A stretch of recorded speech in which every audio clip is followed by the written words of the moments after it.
এক গ্রামে ছিল দুই ভাই বোন। তারা ছিল দানশীল, কখনো গরিবকে খালি হাতে যেতেই দিত না। সাবধানে মাদ্রাসায় যেও, আর তোমার বোন হাফসার খেয়াল রেখো। ঠিক আছে মা, এবার আমায় 10 টাকা দাও।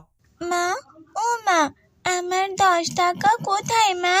না মা, তুমি 5 টাকা পাবে, কারণ তুমি ছোট। আর তাছাড়া তোমার তো তাড়াতাড়ি ছুটিও হয়, আর তোমার ভাইয়ার 5টায় ছুটি হয়। বোন, তোমাকে তো 5 টাকা দিলে তুমি খাও না, গরিবকে দিয়ে দাও। ভাইয়া, দানশীলদের আল্লাহ তাআলা অনেক ভালোবাসেন জানো, তাই তো আমি দান করি।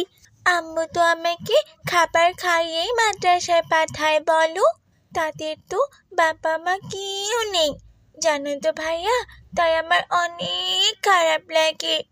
এই নাও আমার উপকারী মামুনি, আরও 5 টাকা। কেমন? এবার দু ভাই বোন একসাথে মিলেমিশে মাদ্রাসায় যাও।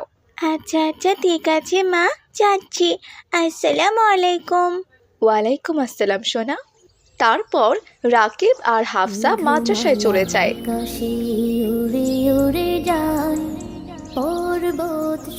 ছুটির পরে হাফসা ও মরিয়ম একটি আইসক্রিমের দোকানে যায়। মরিয়ম তার টাকা দিয়ে একটি মাত্র আইসক্রিম কিনে নেয়। আর হাফসা যখনই আইসক্রিম কিনতে যাবে, ঠিক তখনই একজন ভিক্ষুক এসে তাকে বলল, দাদু ভাই, আমাকে কিছু খাবার কিনে দিবে? সারাদিন আমি কিছু খাইনি, আমাকে কিছু সাহায্য করো দাদু। আরে যাও তো যাও, আমার কাছে কোনো টাকা পয়সা নেই, আমি তোমাকে কোনো কিছুই দিতে পারবো না। তুমি এখন চলে যাও এখান থেকে। আমার কাছে তো আইসক্রিম কেনার জন্য 10টা টাকা আছে, আমি তো আইসক্রিম খেতে এসেছি। কিন্তু এই বৃদ্ধ লোকটি সারাদিন তো কোনো কিছুই খায়নি। আমার আইসক্রিমের থেকে এই বৃদ্ধ লোকটির কিছু খাবার খাওয়া খুবই দরকার। আমি তো আইসক্রিম পরেও কিনে খেতে পারি। দাদু, ও দাদু, এই নাও 10 টাকা। আমার কাছে এর থেকে বেশি টাকা নাই, এটা দিয়ে তুমি বরং কিছু খেয়ে নিও, কেমন? এ কি, তোমার আইসক্রিম খাওয়ার টাকা আমায় দিয়ে দিলে? বেঁচে থাকো দাদু ভাই, আল্লাহ তোমার মঙ্গল করুন। তুমি অনেক বড় হবে দাদু, আল্লাহ তোমাকে অনেক বিপদ থেকে রক্ষা করুন। তারপর সেই ভিক্ষুক লোকটি সেখান থেকে চলে গেল। আরে আরে হাফসা, এটা আবার তুমি কি করলিটা কি? হ্যাঁ, তুমি নিজে না খেয়ে ওই লোকটাকে দিয়ে দিলে? দিয়ে দিয়েছি, আমি তো কালকেও খেতে পারবো বলো। আর আমার বাবা আছে, মা আছে, তার তো এই দুনিয়ায় আমাদের মতো ঘর বাড়ি, বাবা মা কেউ নেই। আর তাছাড়া সোনা মরিয়ম, ভিক্ষুককে কিছু দিতে পারলে দেবে, আর যদি না পারো তাহলে তাকে এভাবে তাড়িয়ে দিও না। এভাবে কাউকে তাড়িয়ে দেওয়া একদমই ঠিক নয়। নম্রভাবে বললেই তো তারা চলে যাবে। আজকে যদি তুমি তার জায়গায় থাকতে তাহলে কত কষ্ট পেতে, সেটা কি তুমি একবারও ভেবে দেখেছো? আমার ভুল হয়ে গেছে হাফসা, আমি এখন থেকে ভিক্ষুককে কিছু হলেও টাকা দান করব, আর তাদের সাথে নম্রভাবে কথাও বলবো। যাই হোক, এটা তোমার খুব ভালো সিদ্ধান্ত। এবার চলো তবে বাড়িতে যাওয়া যাক। আমগো পোলা পাইনি স্কুল ফিস বইলা টাকা চুরি করে, আর এই মাইয়াটারে দেখে সব সময় দান করে। খুবই ভালো মাইয়া। মা, আসসালামু আলাইকুম, আমি এসে গেছি। ওয়ালাইকুম আসসালাম। এসে গেছো মামুনি? হ্যাঁ মা, আমি এসেছি। আমাকে কিছু খাবার দাও না মা, আমার খুব ক্ষুধা পেয়েছে। আজকেও নিশ্চয়ই তুমি দান করে এসেছো? হ্যাঁ মা, করেছি তো। তোমার বাবাও তোমার মতো সব সময় দান করে, আর মানুষের বিপদে এগিয়ে যায়, জানো? মা, ও মা, শোনো না মা, বাবাকে বলবে যেন আমাদের ঘরটাও পাকা করে দেয়। মরিয়মদের বাড়ি কত বড়, তাদের বাড়িতে ছাদ আছে, কিন্তু আমাদের বাড়িতে তো কোনো কিছুই নেই মা। হাফসা মামুনি, তোমার বাবা তো মরিয়মের বাবার থেকেও অনেক বেশি টাকা ইনকাম করে আল্লাহ তাআলার অশেষ রহমতে। সেটা হয়তো তুমি জানো না, কিন্তু তোমার বাবা যে দুঃখী সকল মানুষকে মাস শেষে সব টাকা বিলিয়ে দেয়, সে তো নিজের জন্য কোনো কিছুই রাখেন না মা। ও, তাই বুঝি? আমার ভালো একটা বাবা। আল্লাহ তাআলা আমার বাবাকে নেক হায়াত দান করুন। এভাবে কেটে যায় বেশ কিছুক্ষণ পর। রাকিবের বাবা কাজ শেষে রাকিবকে নিয়ে বাড়িতে আসছিল। পথে তারা দেখতে পেল একটি লোক রক্তাক্ত হয়ে পড়ে আছে, আর তার চারপাশে বেশ কিছু মানুষজন ছিল। এরপর রাকিব ও তার বাবা সেখানে চলে যান। এই কি হয়েছে ওনার? এত রক্তাক্ত অবস্থা হলো কি করে? আর আপনারাই বা দাঁড়িয়ে আছেন কেন? তাড়াতাড়ি ওনাকে ধরুন, এখনই তাকে হাসপাতালে নিতে হবে, না হলে তো উনি মারা যাবে। তাড়াতাড়ি ধরুন আমার সাথে। না ভাই, আমরা কেউ ধরতে পারবো না। কোন জায়গার না কোন জায়গার লোক, তাকে ধরলে আমাদের হাতের ছাপ লাগবে, পুলিশ কেচো হতে পারে। কে খামোখা ঝামেলায় জড়ায়? জি কি বলছেন আপনারা? বাংলাদেশি মানুষ হয়ে কি করে আপনারা ব্রিটিশ শয়তানের মতো আচরণ করছেন? এই দেশ স্বাধীন, আমরা সবাই সবার বিপদে এগিয়ে আসতে হবে। রাকিব, বাবা তাকে ধরো আমার সাথে, ওনাকে এখনই হাসপাতালে নিয়ে যেতে হবে। হ্যাঁ বাবা, আমি এখনই একটি গাড়ি দাঁড় করাচ্ছি। রাকিব ও তার বাবা লোকটিকে নিয়ে হসপিটালে পৌঁছালো এবং লোকটির ট্রিটমেন্ট হয়ে যায়, আর তারপরেই সে আস্তে আস্তে সুস্থ হয়ে যায়।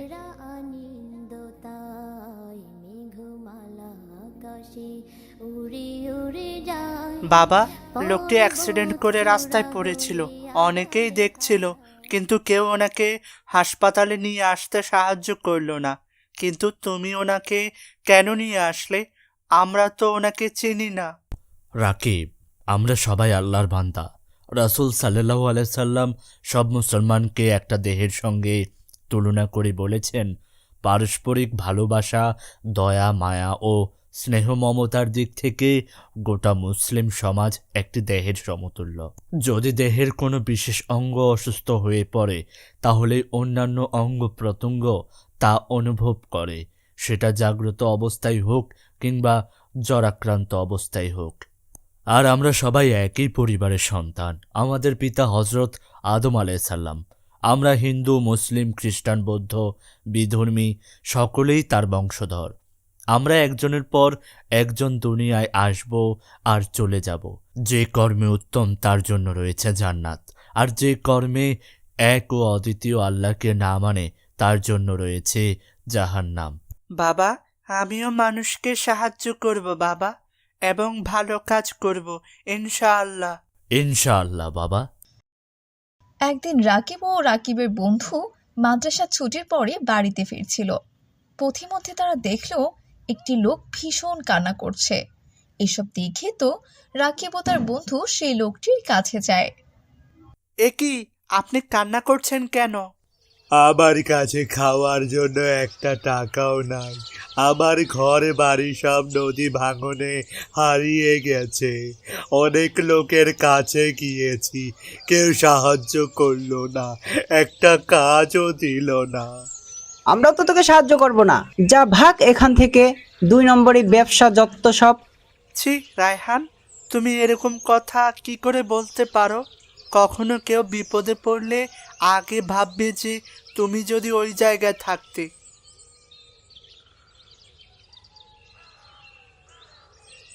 এটা তো কখনোই ভাবিনি বন্ধু, আমি খুবই দুঃখিত। আঙ্কেল, আপনি আসুন আমার সাথে। রাকিব তাকে নিয়ে তার বাবার কাছে যায়। তার বাবা ছিল খুবই পরোপকারী লোক। বাবা, আসসালামু আলাইকুম। ওয়ালাইকুম আসসালাম। বাবা, এই আঙ্কেলের ঘর বাড়ি সব নদীতে ভেঙে গেছে। ওহ, খুবই দুঃখজনক। সরকার থেকে কোনো সাহায্য পাননি? 5,000 টাকা করে দিয়েছি। এত কম কেন? মেম্বার, চেয়ারম্যান সবগুলা কুলাঙ্গার, এরা সব চোর, আমাদের সব টাকা খেয়ে ফেলেছে। অনেকের কাছে গিয়েছি, তারা কেউ সাহায্য করেনি। আপনারা কতজন এখানে আছেন? শুধু আমরাই, আর বাকিরা তাদের আত্মীয়ের বাড়িতে গেছে। আমাদের যারা ছিল সবাই নদীতে মারা গেছে। রাকিব, বাবা তাকে নিয়ে আমার সাথে আসো। কোথায়? চলুন আঙ্কেল, আহা চলুন না। তারপর রাকিব ও তার বাবা তাকে নিয়ে একটি ঘরের কাছে পৌঁছায়। আজকে থেকে এই ঘরে আপনারা থাকবেন, এটা এখন থেকে আপনাদের। আর আমার গরুর ফার্ম আছে, আপনি চাইলে তাতেই কাজ করতে পারবেন। আলহামদুলিল্লাহ, আল্লাহ আপনার মঙ্গল করুন। আপনি আমার এত বড় উপকার করলেন। আমি আল্লাহর কাছে দোয়া করব যেন আল্লাহ আপনাকে উত্তম প্রতিদান দেয়। আপনি শুধু আমার জন্য দোয়া করবেন। ফি আমানিল্লাহ। আপনি তাদের নিয়ে আসতে পারেন এই ঘরে। আমি রাকিবকে দিয়ে 10,000 টাকা পাঠাচ্ছি, এতে হবে? আর না হলে আমাকে বলবেন, কেমন? হবে ইনশাল্লাহ। তারপর রাকিব ও তার বাবা সেখান থেকে চলে যায়। কাননে ফুলেরা হাসি স্নিগ্ধ মায়া, তোমার সৃজন মাঝে এভাবেই কেটে যায় বেশ কিছুদিন। একদিন হঠাৎ রাকিবের বোন হাফসা ও মরিয়ম ঘুরতে বের হয়। অপরূপ সাজে আমরা তো ওই দিকটায় কখনো আসিনি, চলো ওই দিকটা একটুখানি ঘুরে দেখি। তারা দেখলো একটি ছোট্ট পাখির বাচ্চা পানিতে পড়ে আছে, কোনোভাবেই উঠতে পারছে না। মরিয়ম, ওই ওই পাখিটা তো ডুবে যাচ্ছে, তাকে তো বাঁচাতে হবে। মরিয়ম, আমাদের জলদি কিছু একটা করতে হবে। আমার তো খুব ভয় করছে, আমি তো সাঁতারও জানি না। সে কি, তুমি কে বলছো? আমিও তো সাঁতার জানি না, কিন্তু কিন্তু এই পাখিটাকে তো বাঁচাতেই হবে। চলো আমরা আমরা একটা লাঠি এনে তাকে তাকে পাড়ে তুলে নিয়ে আসি। তারপর হাফসা একটি লাঠি দিয়ে পাখিটিকে পাড়ে তোলার চেষ্টা করে। এই তো, আমরা পারছি পারছি আমরা। আরেকটু আরেকটু। হঠাৎ করে হাফসার পা পিছলে যায় আর হাফসা ধপাস করে পানিতে পড়ে যায়। বাঁচাও মরিয়ম, আমাকে বাঁচাও বাঁচাও। আমি ডুবে গেলাম। সে কি, আমি তো সাঁতার জানি না বন্ধু। আমি বরং তোমার বাবাকে ডেকে নিয়ে আসছি, তুমি তুমি একটুখানি অপেক্ষা করো। তারপর মরিয়ম দৌড়াতে দৌড়াতে হাফসার বাবার কাছে যেতে লাগে। এদিকে সেই ছোট্ট পাখির ছানাটি কোনো রকমের সাঁতরে পাড়ে উঠে যায়, কিন্তু এদিকে হাফসা ডুবতে ডুবতে অনেক পানি খেয়ে ফেলে। এ কি, ওখানে তো একটা বাচ্চা ডুবে যাচ্ছে, আশেপাশে তো কেউ নেই। জারি হোক, আগে তাকে বাঁচাই। তারপর সেই লোকটি পানিতে ঝাঁপ দেয় আর তাকে পাড়ে তুলে আনে এবং সে অনেক পানি খেয়ে ফেলে। তার সাথে সাথে অজ্ঞান হয়ে যায়। মাঝে খুঁজি তোমার, কাননে ফুলেরা হাসি স্নিগ্ধ মায়া, অপরূপ সে হাফসার পেটে চাপ দেয় আর আস্তে আস্তে সব পানি বের করতে থাকে। একটু পরে হাফসার জ্ঞান ফিরে আসে। তখন সেখানে হাফসার মা বাবা চলে আসে। মা, আমার মা, তোমার এখন কেমন লাগছে মা? তুমি তুমি ঠিক আছো তো মা আমার? আম্মু, তুমি একদম চিন্তা করো না। আলহামদুলিল্লাহ আম্মু, আমি আল্লাহ তাআলার রহমতে একদম ঠিক আছি। কলিজার টুকরা মা আমার, তুমি ভয় পেও না। জানো বাবা, আল্লাহ তার মাধ্যমে আমাকে বাঁচিয়েছেন। সে না আসলে আমি হয়তো ডুবেই মরে যেতাম। কিন্তু সে কে বাবা? তাকে তো আমি আগে কখনো দেখিনি। আপনি আমার অনেক বড় উপকার করলেন, আল্লাহ আপনার মঙ্গল করুন। আল্লাহ আপনারও মঙ্গল করুন। আজ আপনি যদি এই বাড়িটা আমাকে দান না করতেন তাহলে হয়তো আমার এখানে আসাও হতো না, আর হাফসা মামুনিকেও বাঁচাতে পারতাম না। আল্লাহ যা করেন ভালোর জন্যই করেন। দেখুন, আপনি আজকে দানের উত্তম প্রতিদান পেলেন। তো বন্ধুরা, তোমরা অসহায়কে দান করো, এতিমকে খাবার দাও। আমাদের নবী হযরত মুহাম্মদ সাল্লাল্লাহু আলাইহি ওয়াসাল্লাম ছিল দানশীল। তিনি বেশি বেশি দান করতে বলেছেন, এমনকি দুঃখের সময়ও দান করো। আল্লাহ তাআলার রাস্তায় দান করলে অনেক বিপদ আপদ কেটে যায়। তাই সবাই মিলে বেশি বেশি দান করো। আর সকলে ইসলামিক কার্টুন চ্যানেলের সাথেই থাকুন। আল্লাহ হাফেজ।